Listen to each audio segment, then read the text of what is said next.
Like, your life is just a vapor.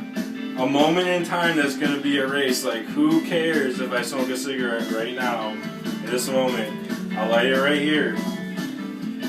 No, dude. You gotta go outside. What are you afraid of? You gotta go outside. Finish telling the story.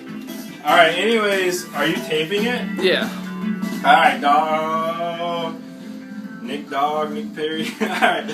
The original story I was telling isn't going to get on the internet, but, like, the transition into, like, the other story, I was, like, telling, like, a whack story. Anyways, okay.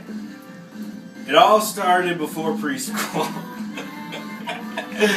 I was on the hayride in a town I was going to come to, New Boston, and this cat who is a supervisor, a chaperone, told me about how he used to lock his son up until he ate an entire apple, and he was like, yo, like, that's the sweetest part when you eat the core.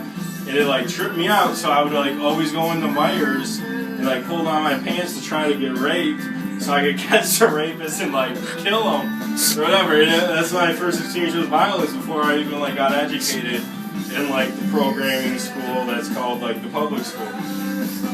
Anyways, if Pharisees is, yo, shout out to F-Dog, love you, yeah.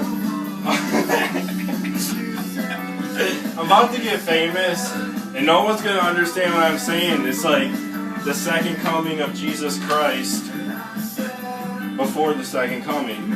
You know, like, Elijah always comes first. Anyways, so I just, like, started going, we went to this circus.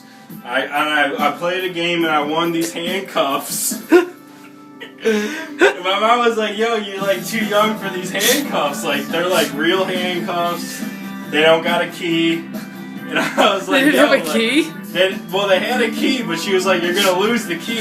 You know, there's like fake plastic handcuffs you can buy at the dollar store and just like hit this thing and get out. But they're like real, like, police. Anyways, another story is one time we were at this other circus and the police were trying to fingerprint everyone, and I refused to get my fingerprints done because I knew I was going to be a criminal. I knew it. And I just recently got my fingerprints done to be a substitute teacher. Now they're going to find this, lock me up, because I speak the truth. Anyways, Biggie got shot, Tupac got shot, but I'm still rocking it. I freestyle a lot, but anyways, once I got all that money, I'm just going to put it in Times Square and burn it, because you're all a bunch of bitches. Bitches, motherfucking bitch. Anyways, so, yeah, my mom was right, because I ended up, after I got those circus handcuffs, well, before I locked myself up, I was, like, drawing these circles on my tits, and, like, doing, like, some Indian style, so I'm, like, naked, like, being, like, a faggot, and, like, drawing all this, like, art all over me.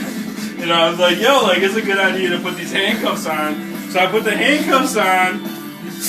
So I'm, like, got all this faggot art on me. I'm handcuffed in real handcuffs. I've never been to school. I don't know what to do. So I'm, like, trying to do all this shit. And so I'm, like, up against the door because I'm afraid. Naked with all this art on me, knocked up in the handcuffs that my mom said you're not old enough to have. And I'm holding her back. She's like, what are you doing in there? What are you doing in there? And I was like, my penis burns. Stay out. That's all I could think of. So she tried to bust it. I'm like, hold on. And at that point in time, I wouldn't go outside unless I had a bow tie on. Because I try to keep it classy. This is the truth. Every picture you see from that moment on, I was wearing a bow tie. I was looking classy. I mean, it was like the 80s. I was born in the 80s, so I had like a mullet.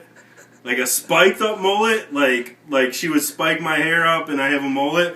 So just imagine that with some Indian art, like doing some crazy. But anyway, she left, so I tried to sneak out. And at that time, so I was like trying to sneak out. I get the soap. For some reason, I was like, soap could get this out. Put my hands under the sink, get the soap, and I'm like trying to scrub, like get all this soap to get out. My wrists start bleeding and shit. I'm like naked in the bathroom, like looking at myself, and I was like, this is who I am? Like, what the fuck? I was like a Native American mystic. I mean, I'm like 3 years old. Yeah, 3 years old, wiser than everyone. Anyways, my wrists are bleeding. I was like, I'm not getting caught. I'm not getting caught. So then my mom tried to get in there, and she's like knocking on it, and she's like, I was like, my penis still burns. So she was like respected it. Anyways, I get out, I take the soap, I do it, I get out and my wrists are bleeding or whatever. I put on my suit. It's the end of the story. Forgot like the premise of the story, but anyways, I get out, my wrists are off. You know, I got the soap in the bedroom. I wash off all the faggot shit from my nipples and stuff. And so I put on my bow tie, look slick, I walk outside, no one ever knows. Now I'm here now, no one ever knows.